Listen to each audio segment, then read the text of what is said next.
কেমন আছো তুমি? কে আপনি? এত সহজে আমাকে ভুলে গেছো তুমি? ফালতু কথা বাদ দেন। কে আপনি সেটা বলেন। এত তাড়াতাড়ি ভুলে যাবা কোনোদিন ভাবি নাই আমি। আজব তো। কে আপনি?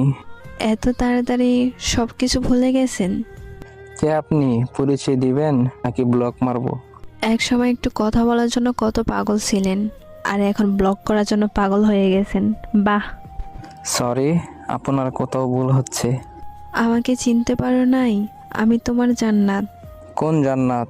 এক সময় তোমার জান ছিলাম, ওই জান্নাত আমি। সে তো অনেক আগেই মরে গেছে আমার কাছে।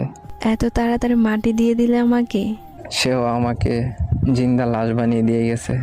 পরিস্থিতির কারণে সেটা হয়েছিল, আর কিছুই না।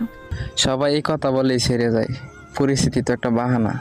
আমি কোনো বাহানা করি নাই, সব সত্যি, বিশ্বাস করো। যাই হোক না কেন, মেসেজ দিছেন কেন সেটা বলেন। একটা কথা বলার ছিল। জি বলেন। নতুন মানুষকে নিয়ে ভালোই সুখে আছো তাই না? নতুন মানুষের প্রয়োজন হয়নি এখনো। তাহলে আগের মানুষটাকে তোমার জীবনে আবার নতুন করে গ্রহণ করে নাও। রাস্তা বন্ধ। একটু ভেবে চিন্তে কথা বলো।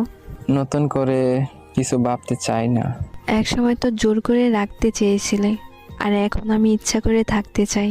ছেড়ে যাওয়ার সময় যদি একবার বইলা যাইতেন আমার ভুলটা কোথায় ছিল, তাহলে আজকে ভেবে দেখতাম। সেদিন ভুলটা আমারই ছিল, এখন বুঝতে পারতেছি। এতদিন পর হঠাৎ ভুল বোঝার কারণ কি? জানো, সেদিনের পর থেকে আমি হাসতে ভুলে গেছি। তোমার মতো করে কেউ আমাকে ভালোবাসতে পারে না। কিন্তু আমি এখন একা থাকা শিখে গেছি। কিন্তু আমি তোমাকে ছাড়া ভালো নাই। ফিরে আসার অপশন নেই। আমি তোমার জীবনে ফিরে যেতে চাই আবার। বললাম তো রাস্তা বন্ধ।